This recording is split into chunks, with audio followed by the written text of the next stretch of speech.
ராதே கிருஷ்ணா. இன்னைக்கு ஒரு மாம்பழம் கிடைச்சது. அதை வச்சு வீட்டில் உள்ள பொருட்கள் வச்சு மாம்பழ ஐஸ்கிரீம் பண்ண போறேன். வாங்க வீடியோக்குள்ள போகலாம். எடுத்து கட் பண்ணிக்கலாம்.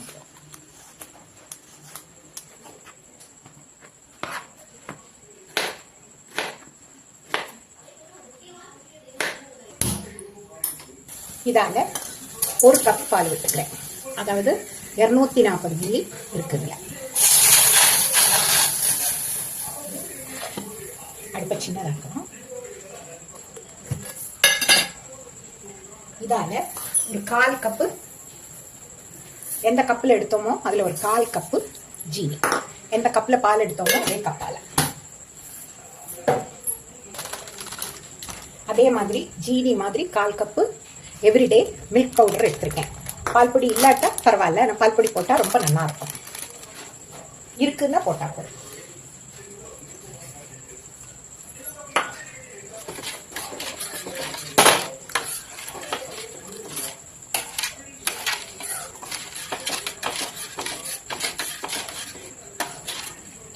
இனி இதுல குங்குமப்பூ இருந்தா போட்டுக்கலாம்.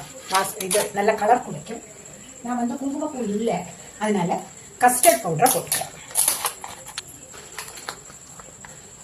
கஸ்டர்ட் பவுடர் 1 ஸ்பூன் போட்டுக்கிறேன், 1.5 ஸ்பூன் போட்டுக்கிறேன். கரைச்சி விட்டுக்கலாம்.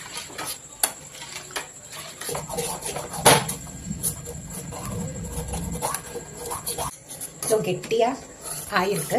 இனி இதை நம்ம கொஞ்சம் அடுப்பை ஆஃப் பண்ணிட்டு கொஞ்சம் கூல் பண்ணிக்கலாம். ரூம் டெம்பரேச்சருக்கு நல்லா ஆறிட்டு அந்த மாம்பழம் நறுக்கி வச்சிருப்போம் இல்லையா, அதை மிக்சியில போட்டு அடிக்கலாம். அப்போ இதை முதல்ல ஆற வச்சு கொண்டு வரேன். கிண்டினது நல்லா ஆறியாச்சு. இது நம்ம ஏற்கனவே கட் பண்ணி வச்சுருக்கிற மாம்பழம் மிக்சியில போட்டிருக்கோம் இல்லையா, அதுல இதை சேர்த்துக்கலாம். உடனே நம்ம பால் எடுத்தோம், அதுல ஒரு 1/4 கப்பு ஃப்ரெஷ் க்ரீம் ஆட் பண்ணிக்கலாம். அப்பதான் நல்லா சாஃப்டா வரும் ஐஸ்கிரீம்.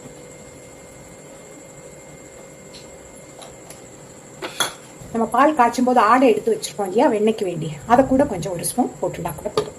இதை மிக்சியில போட்டு நல்லா பல்ஸ் மோட்ல நல்லா அடிச்சுட்டு பார்க்கலாம். இது நல்ல கிரீமியா அரைச்சு எடுத்தாச்சு. இதை ஒரு சம்பளத்துல போட்டுக்கிறேன்.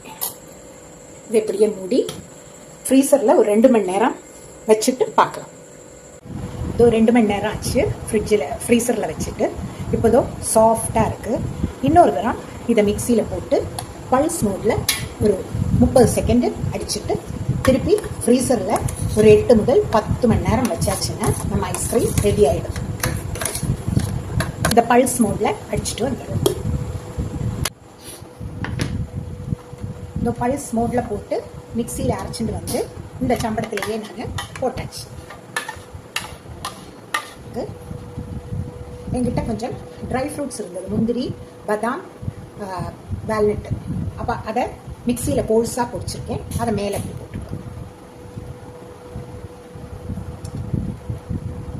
இது ஆப்ஷனல் தான். ட்ரை ஃப்ரூட்டும் போட்டா நல்லா இருக்கும்.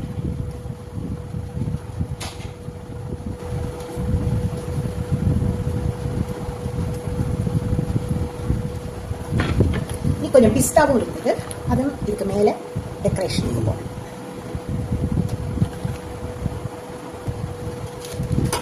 கிறிஸ்டல் ஆகாம இருக்கிறதுக்கு நான் ஒரு பார்ச்மெண்ட் பேப்பர் எடுத்துருக்கேன். அதே இதுல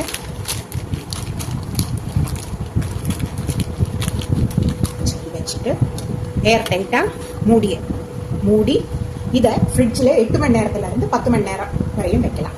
இப்போ 8 மணி நேரம் 10 மணி நேரம், அதாவது நாளைக்கு இது எப்படி இருக்குன்னு நமக்கு எடுத்து பார்க்கலாம் ஃப்ரிட்ஜில். ஃப்ரெண்ட்ஸ், இது அடுத்த நாளைக்கு ஃப்ரிட்ஜில் இருந்து எடுத்தாச்சு. எப்படி வந்திருக்கு பார்ப்போமா?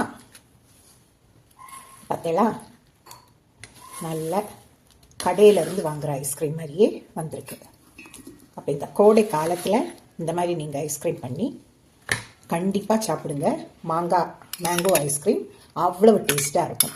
இதுக்கு மேலே மாங்காய் துண்டும் போட்டுண்டேன்னா ரொம்ப நல்லா இருக்கும். அவ்வளோதான்.